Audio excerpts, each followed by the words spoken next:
The sun was setting over the Texas plains when Samuel Mackenzie first saw her stumbling across his pasture. His weathered hands gripped the porch railing as he watched the young woman weave unsteadily through the tall grass, her white dress torn and stained with what looked like blood. Samuel had been ranching this land for 37 years, since he'd inherited it from his father. In all that time, he'd seen plenty of lost travelers and hurt animals, but something about this woman's desperate movements made his chest tighten with concern. He climbed down from the porch with the careful movements of a man whose knees had felt too many cold mornings. At 62, Samuel moved with purpose rather than speed, but he quickened his pace when he saw her collapse near the old stone well.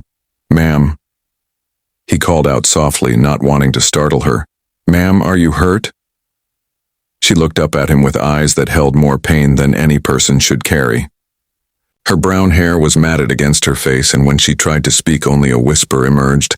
"Let me die here," she said so quietly he almost missed it. "Please, just let me die here." Samuel's heart broke a little at those words. He'd heard them before from his late wife Martha during her final battle with cancer. The defeat in a person's voice when they'd given up hope was something he recognized too well. "Now that's no way to talk," he said gently, kneeling beside her with some effort. "What's your name, child?" "Grace," she managed to say. "Grace Patterson." "Well, Miss Grace, I'm Samuel Mackenzie, and this is my land. I've got a warm house and a phone to call for help. Let's get you inside where it's safe." Grace shook her head weakly. "You don't understand what I've done, what they'll do to me if they find me." Samuel studied her face, seeing not just physical wounds, but the deeper kind that left invisible scars. He'd learned over the years that sometimes the most broken people just needed someone to believe they were worth saving. "I reckon that's a conversation for when you're feeling better," he said. "Right now you need medical attention." When he helped her to her feet, Grace winced and nearly fell again. Samuel caught her and for the first time got a clear look at her injuries.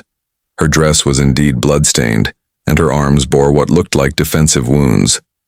His jaw tightened, but his voice remained gentle.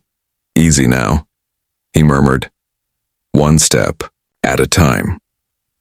The walk to the house took nearly 10 minutes with Grace leaning heavily on Samuel's arm. Each step seemed to cost her tremendous effort, but she didn't complain. Samuel found himself thinking of his own daughter Rebecca, who would have been about Grace's age if she'd lived past childhood. Inside the house, Samuel helped Grace to Martha's old rocking chair by the fireplace. The chair had sat empty for 3 years since his wife passed, but somehow it felt right to have someone in it again. "I'm going to call Doc Harrison," Samuel said. "He's been taking care of folks in this county for 40 years, and he doesn't ask questions he shouldn't." Grace grabbed his wrist with surprising strength. "Please," she whispered. "I can't go to a hospital. They'll find me." Samuel looked into her frightened eyes and made a decision that went against his usual cautious nature. "All right," he said, "but Doc Harrison is coming whether you like it or not. Some things can't be fixed with good intentions, alone." While they waited for the doctor, Samuel brought Grace a glass of water and a warm washcloth. He noticed how she flinched when he moved too quickly and how her eyes constantly darted to the windows. "Been living alone out here for 3 years now," he said conversationally, hoping to ease her anxiety. "Gets mighty quiet sometimes. My Martha used to say this old house was too big for just the two of us, and now it's just me rattling around like a marble in a coffee can." A ghost of a smile crossed Grace's face. "She sounds like she was a wise woman." "She was that," Samuel agreed. "Had a way of seeing the good in people even when they couldn't see it themselves. Used to bring home strays all the time, dogs, cats, even a raccoon once. Said everything deserved a chance at kindness." Doc Harrison arrived just as full darkness settled over the ranch. He was a compact man in his 70s with gentle hands and kind eyes behind wire-rimmed glasses. Samuel had called ahead and explained the situation in careful terms. "Miss Patterson," Doc Harrison said as he set down his medical bag. "I understand you've had some trouble tonight." Grace nodded, but remained silent as the doctor examined her injuries. Samuel busied himself making coffee in the kitchen, but he could hear the quiet conversation between doctor and patient. Doc Harrison's voice remained professional but warm throughout the examination. After nearly an hour, Doc Harrison joined Samuel in the kitchen. "She'll be fine physically," he said quietly, Some cuts that needed stitches, a few bruises that'll heal in time. But Samuel, there are signs that suggest she's been through something traumatic. Samuel poured coffee for both of them. She mentioned, people looking for her. I won't ask what happened and I won't report anything unless she wants me to. Doc Harrison said, but that young woman needs time to heal and she needs to feel safe while she does it. She's welcome here, Samuel said without hesitation. As long as she needs. Doc Harrison smiled and clapped Samuel on the shoulder. Martha would be proud of you. After the doctor left, Samuel found Grace still sitting in Martha's chair staring into the fire he'd built.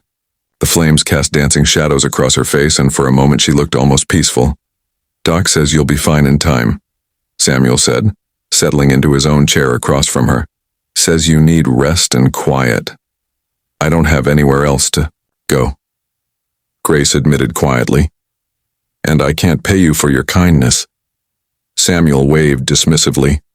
Martha and I never had children that lived, he said. Always seem to have room for one more at the table, though. You can stay as long as you need to get back on your feet. Over the following days, a routine developed between them. Samuel would rise before dawn to tend to his cattle and horses while Grace rested.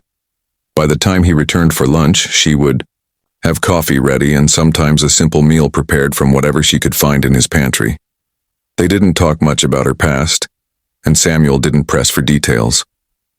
Instead, they found comfort in simple conversations about the weather, the animals, and the changing seasons. Grace seemed to draw strength from the predictable rhythm of ranch life one afternoon. About a week after her arrival, Samuel found Grace sitting by the old stone well where he'd first discovered her. She was fully dressed, but her feet were bare and she was staring across the pasture with a distant expression. Peaceful spot, Samuel said as he approached. Martha used to come here when she needed to think. I keep wondering why you helped me, Grace said, without looking at him. You don't know anything about me or what I might have done. Samuel considered his words carefully. My daddy used to say that kindness isn't about deserving, it's about choosing to be the kind of person who helps, when they can. Said the world was hard enough without good people making it harder. Grace was quiet for a long moment. I was married to a man who hurt me, she said finally.